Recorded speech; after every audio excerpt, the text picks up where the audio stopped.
A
partir deles, analisei durante se realmente Deus tem sido generoso com os mais que se seguiram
que nem sempre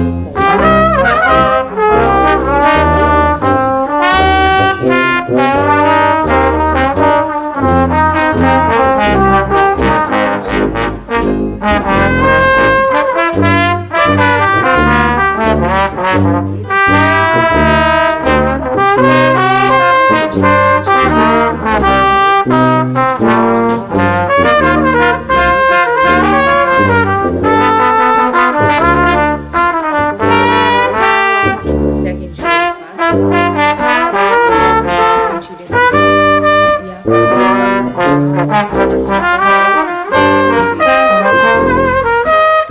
pensem nessas pessoas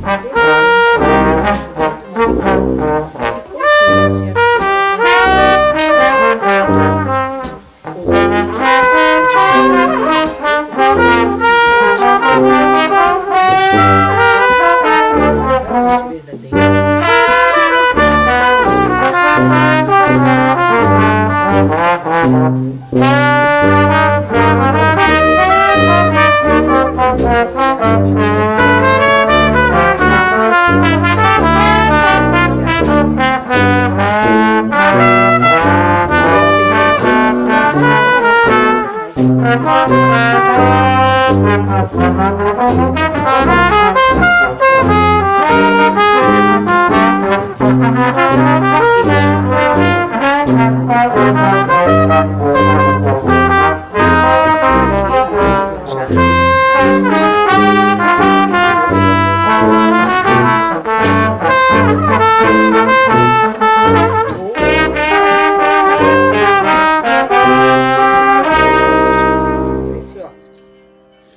podem se mandar construir templos magníficos para os deuses. É possível, enfim, fazer todas essas coisas e muitas outras, onde sempre haverá deleite para os sentidos e gratificação para a alma. E quando percebi tudo isso, declarei a mim mesmo que reivindicaria o meu quinhão entre as boas coisas da vida. Não seria nenhum desses que se mantém à distância, observando invejosamente os prazeres do outro. Não me contentaria em vestir roupas baratas que parecem respeitáveis. Não me daria por satisfeito por parte que cabe ao homem pobre. Ao contrário, faria de mim mesmo um conviva nesse banquete de boas coisas. Sendo, como sabem, filho de um humilde comerciante, membro de uma grande família sem qualquer expectativa de herança, e não me achando dotado, como me disseram vocês com toda franqueza, de poderes superiores ou talentos especiais, decidi que, se realmente quisesse conseguir tudo o que desejava, precisaria basicamente de tempo e estudo. Todos os homens têm tempo em abundância. Cada um de vocês vem deixando escapar tempo suficiente para tornar-se rico. E ainda, como admitem, não têm nada para apresentar senão suas boas famílias, de que, aliás, podem com justiça orgulhar-se. Quanto ao estudo, nosso sábio professor não nos ensinou que o aprendizado consistia em dois tipos. O primeiro, cuidando das coisas que aprendíamos e sabíamos. O outro, baseando-se na prática que nos ajuda a encontrar aquilo que não conhecemos. Assim, resolvi que iria investigar como alguém consegue acumular riqueza. E quando descobrisse, tornar tal coisa minha própria tarefa e realizá-la bem. Pois não é justo que devamos gozar enquanto permanecemos sob a brilhante luz do sol, compensando os sofrimentos que teremos de enfrentar quando partirmos para a escuridão do mundo do espírito. Empreguei-me como escriba na sala de registro e todos os dias trabalhei horas sem conta sobre as tabinhas de argila. Semana após semana, mês após mês, dei um duro danado sem que meus vencimentos dessem mostras de crescer.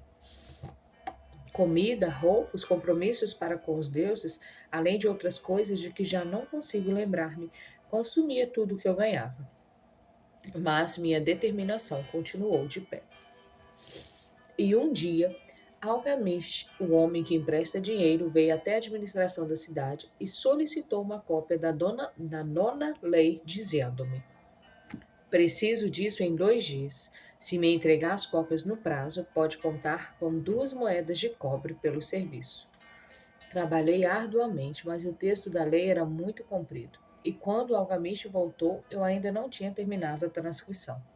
Ele ficou uma fera e teria me dado uma boa surra se eu fosse seu escravo. Sabendo, porém, que não lhe era permitido agredir-me no prédio da administração, não senti qualquer medo e disse-lhe: Algamish, você é um homem realmente rico. Diga-me como posso também tornar-me rico? E prometo-lhe que passarei a noite em claro, entalhando as tabuinhas. Assim que o sol nascer, estarão prontas. Ele sorriu e respondeu-me: você é um belo tratante, mas vamos considerar isso uma transação. Gravei durante toda a noite, embora minhas costas doessem e o cheiro de óleo queimado do candeeiro fizesse minha cabeça latejar a ponto de deixar meus olhos em frangalhos. Mas quando ele voltou em plena alvorada, as tabuinhas estavam prontas. Agora, disse-lhe, cumpra a sua promessa. Você fez a sua parte em nossa transação, meu filho. Disse-me ele com benevolência, e estou pronto para fazer a minha. Vou lhe falar das coisas que deseja saber, porque estou envelhecendo, chegando à idade em que já não me consegue segurar a língua. E quando a juventude busca o conselho dos mais velhos, ela recebe a sabedoria dos anos. Muito frequentemente, porém, a juventude pensa que o idoso detém apenas a experiência dos dias que se foram e por isso não a aproveita. Lembre-se que o sol que brilha hoje é o sol que brilhou quando seu pai nasceu e que continuará brilhando quando seu último neto estiver passando para o mundo dos mortos. Os pensamentos da juventude, continuou ele, são luzes resplandecentes que brilham como meteoros que muitas vezes tornam o céu reluzente. Mas a experiência dos mais velhos assemelha-se às estrelas fixas que, sem mudar de lugar, auxiliam o marinheiro a orientar o seu curso.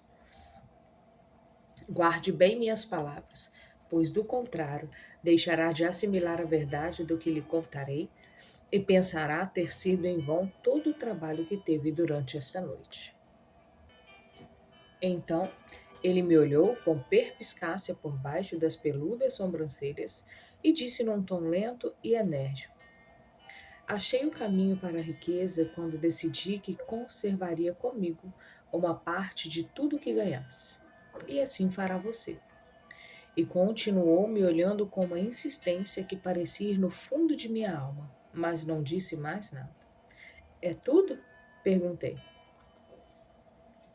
Foi o suficiente para transformar o coração de um pastor de ovelhas no coração de um emprestador de dinheiro, replicou ele. Mas tudo o que ganho não vem mesmo para o meu bolso? Perguntei. Nada mais falso, respondeu ele. Você não paga pelas roupas e pelas sandálias que usa? Não paga pelas coisas que come? Consegue viver na Babilônia sem fazer despesas? O que tem para apresentar do que recebeu no mês passado? E de tudo quanto ganhou no último ano? Louco, você paga a todo mundo, menos a si mesmo. Idiota, está trabalhando para os outros. Bem melhor do que isso faz o escravo, que trabalha para seu dono em troca de roupa e comida. Se guardasse para si mesmo 1/10 de tudo que ganha, quanto teria dentro de 10 anos? Meu conhecimento dos números não me desamparou e respondi: ora, o equivalente a 1 ano de trabalho. Pois está dizendo apenas meia verdade, retorquiu ele. Cada moeda de ouro que economizar é um escravo que pode trabalhar para você. Cada cobre que essa moeda produzir torna-se um filho apto a levantar mais fundos. Se quiser tornar-se rico, então tudo que você economizar deve ser utilizado no sentido de proporcionar-lhe toda a abundância por que anseia. Você pensa que o estolo de Briano por sua longa noite de trabalho, continuou ele. Mas em minhas palavras há uma fortuna, se for suficientemente inteligente para perceber a verdade que acabo de pôr em suas mãos. Uma parte de tudo que você ganha pertence exclusivamente a você. No mínimo 1/10, mesmo nas ocasiões em que tiver recebido pouco dinheiro. Pode ser mais, de acordo com o que produzir. Pague a si mesmo primeiro. Não compre ao fazedor de roupa ou ao fazedor de sandálias mais do que possa pagar com o restante, devendo ainda esperar o bastante para alimentar-se, ajudar o próximo e pôr em dia as obrigações com os deuses. A riqueza, como uma árvore, cresce a partir de uma simples semente. A primeira moeda de cobre que economizar será a semente a partir da qual sua árvore da riqueza crescerá. Quanto mais cedo plantá-la, mais cedo a árvore crescerá. E quanto mais fielmente alimentar-se e regar esta árvore com economias constantes, logo chegará o dia em que poderá abrigar-se em pleno contentamento embaixo de sua sombra. Tendo dito isso, pegou suas tabuinhas e foi embora. Pensei muito a respeito do que ele me dissera, e suas palavras me pareceram razoáveis. Assim, decidi fazer a experiência. Sempre que recebia um pagamento, tirava e guardava uma em cada 10 moedas de cobre. E estranho como possa parecer, não fiquei mais desprovido de fundos do que antes. Percebi quanta diferença quando comecei a me arranjar sem isso, mas frequentemente me via tentado, à medida que minha reserva crescia, a utilizá-la para adquirir as boas coisas que os mercadores ofereciam. Objetos trazidos por camelos e navios das terras dos fenícios. Prudentemente, porém, consegui refrear o impulso. 12 meses se tinham passado, quando Algamish voltou a me procurar, dizendo: E então, meu filho, pagou a si mesmo não menos de 1/10 sobre tudo quanto ganhou no ano passado? Respondi todo orgulhoso. Sem dúvida, mestre, foi exatamente o que fiz. Ótimo, comentou abrindo um largo sorriso para mim. E o que fez com essa reserva? Entreguei-a a Asimor, o oleiro, que me disse estar viajando pelos mares distantes e que em Tiro compraria para mim joias valiosíssimas, só encontradas na Fenícia. Quando voltar, poderemos vendê-las a preço bem mais alto e dividiremos os lucros. Bem, os loucos precisam mesmo aprender, rosnou ele. Mas por que confiar nos conhecimentos de um oleiro sobre joias? Você procuraria o padeiro para colher informações sobre as estrelas? Não por minha túnica. Iria até um astrólogo se pelo menos tivesse cabeça para pensar. Suas economias se foram, meu jovem. Você arrancou sua árvore da riqueza pelas raízes. Contudo, plante outra. Tente novamente. E da próxima vez em que precisar de conselhos sobre joias, corra até um ourives. Se quiser conhecer a fundo as ovelhas, procure o pastor que cuida delas. Conselho é uma coisa que se dá de graça, mas deve guardar consigo apenas o que lhe parece valioso. Aquele que aceita conselhos sobre suas economias de pessoas inexperientes em tais matérias pagará com essas mesmas economias para provar a falsidade da opinião dos outros. Dizendo isso, Algamish partiu. E aconteceu realmente como ele tinha previsto, pois os fenícios são salafrários e venderam a Asimur pedaços de vidro sem valor que pareciam pedras preciosas. Mas seguindo as palavras de Algamish, voltei a economizar, mesmo porque já tinha formado o hábito, e isso não constituía para mim nenhuma dificuldade. Mais uma vez, 12 meses depois, Algamish apareceu na sala dos escribas e dirigiu a mim. Que progressos andou fazendo desde a última vez em que nos vimos? Paguei a mim mesmo religiosamente, respondi, e confiei minhas economias a Agar, o fazedor de escudos, para comprar bronze. A cada 4 meses ele me paga uma parte dos lucros. Ótimo! E o que tem feito com esse dinheiro extra? Dei uma festa com mel, vinho e iguarias de primeira. E comprei também uma túnica escarlate. Qualquer dia desses devo comprar um burrico para os meus deslocamentos. Algamish não disfarçou o riso. Você está comendo os filhos de suas economias? Como pode esperar que trabalhem para você? Como eles mesmos poderão ter filhos que venham produzir mais renda para você? Primeiro reúne o exército de escravos dourados, e só então poderá refestelar-se com banquetes ricos, sem sentir remorsos. E assim dizendo, partiu novamente. Não voltei a vê-lo durante 2 anos, até que reapareceu. O rosto sulcado pelas rugas, os olhos visivelmente cansados, pois ele se achava então numa idade bastante avançada. Disse-me, Arcade, conseguiu afinal obter a riqueza com que sonhava tanto? Respondi-lhe, ainda não, tudo o que desejo, mas já tenho alguma coisa que rende muito bons lucros, que por sua vez fazem outro tanto.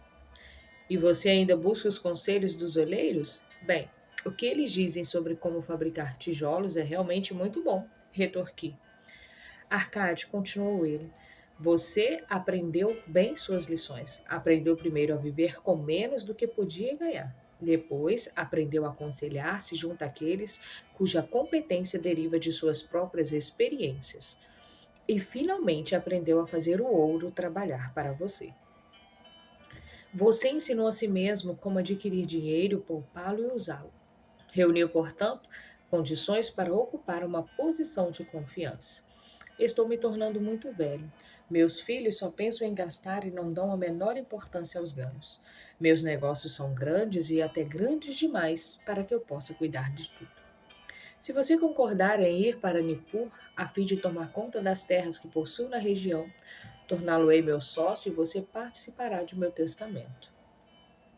Assim, fui para Nippur e comecei a administrar suas propriedades, que eram imensas. E como estivesse cheio de ambição e dominasse as 3 leis que nos ensinam a lidar de maneira exitosa com a riqueza, tive condições de aumentar ainda mais o valor de seus bens. Prosperei muito, e quando o espírito de Algamish partiu para a esfera da escuridão, vi-me como um beneficiário legalmente reconhecido de sua herança. Assim falou Arcade, e quando terminou sua narrativa, um dos amigos ali reunidos disse: Você inclusive deu a sorte de que Algamish tivesse nomeado um de seus herdeiros. Minha sorte limita-se ao fato de que desejava prosperar antes de tê-lo encontrado pela primeira vez. Não tive que provar durante 4 anos minha determinação de propósito, reservando para mim mesmo 1/10 de tudo que, ao feria, Você chamaria de sortudo o pescador que, tendo passado anos estudando os hábitos dos peixes, por uma simples mudança do vento, soubesse onde jogar sua rede? A oportunidade é uma deusa desdenhosa que não perde tempo com os que não estão preparados. Você teve uma tremenda força de vontade em continuar poupando depois de ter perdido as economias do primeiro ano. Nisso foi extraordinário, disse o outro.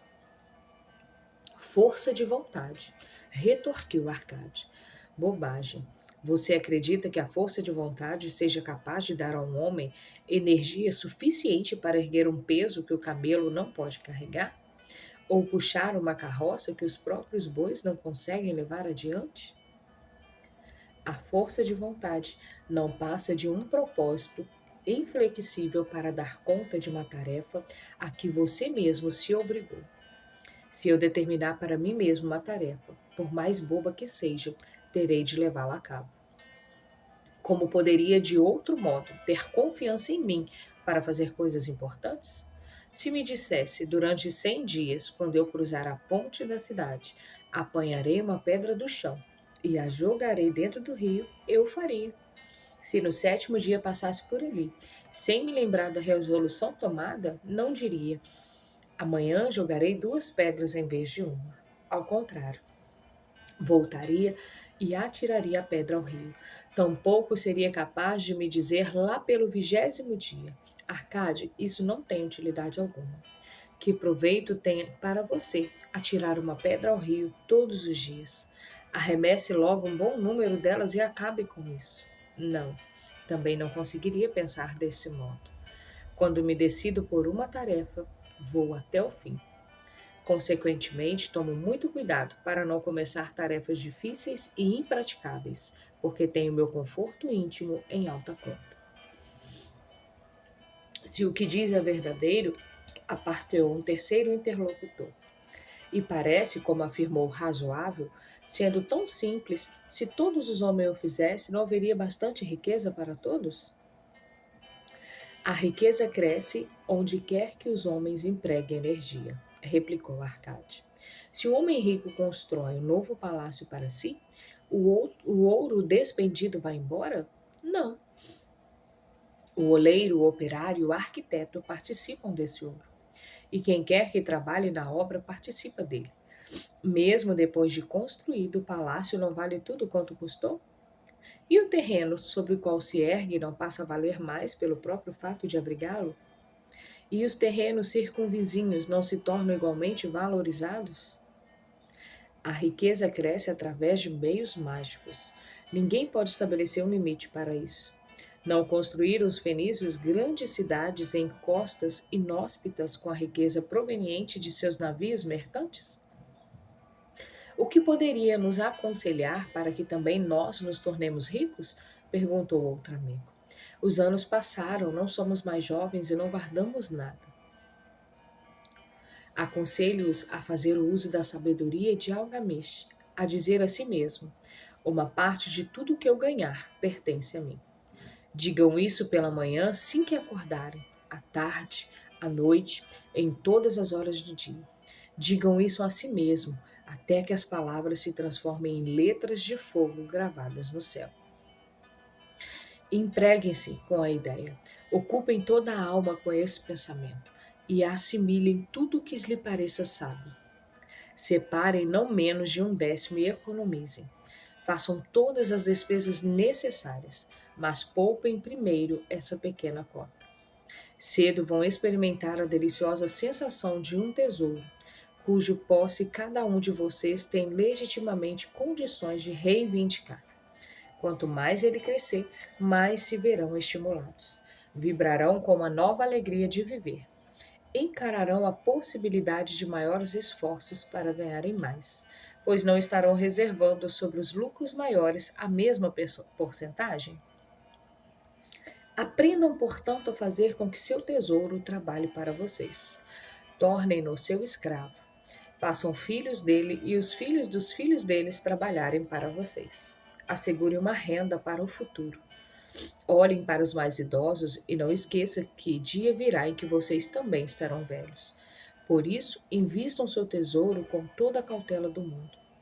Taxas usuárias de retorno são sereias enganosas, que cantam naturalmente, mas para lançar um incauto contra as rochas do desperdício e do remorso. Providencie para que sua família não deseje que os deuses o chamem para o reino deles. É sempre possível garantir tal proteção com pequenos pagamentos a intervalos regulares. Por isso, o homem previdente não perde tempo esperando que apareça uma grande soma, a fim de utilizá-la em tão prudente propósito. Busquem o conselho dos homens sábios. Procure informar-se com pessoas cujo trabalho cotidiano é o manuseio do dinheiro. Deixem que elas o protejam de erros como os que eu mesmo cometi ao entregar minhas economias a Azimur, o oleiro.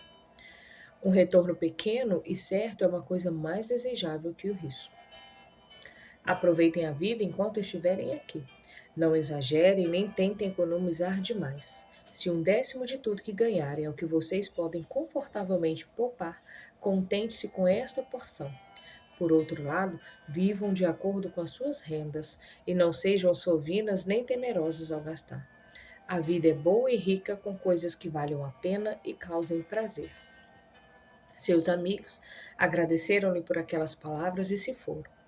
Alguns mantiveram-se em silêncio, porque não tinham imaginação e não podiam entender. Outros mostraram-se sarcásticos, porque pensavam que um homem tão rico deveria compartilhar sua fortuna com os velhos amigos menos afortunados. Um terceiro grupo, entretanto, parecia ter nos olhos uma nova luz. Perceberam que Algamish tinha voltado regularmente à sala dos escribas, porque estava observando um homem que, por seus próprios esforços, saía da escuridão para a luz. Quando esse homem achou a luz, um lugar esperava por ele.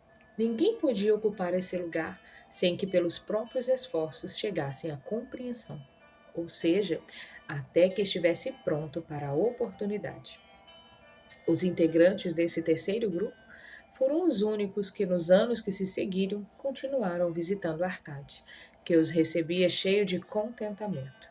Reunia-se com eles e transmitia-lhes de bom grado sua sabedoria, como gostam sempre de fazer os homens de grande experiência. E assistia-os quanto a investirem suas economias naquilo que trouxesse lucros com segurança, evitando que apostassem em negócios que não rendessem dividendos. O momento decisivo na vida desses homens ocorreu quando compreenderam a verdade que tinha passado de Algamish para Arcade e de Arcade para eles. Uma parte de todos os seus ganhos pertence exclusivamente a você.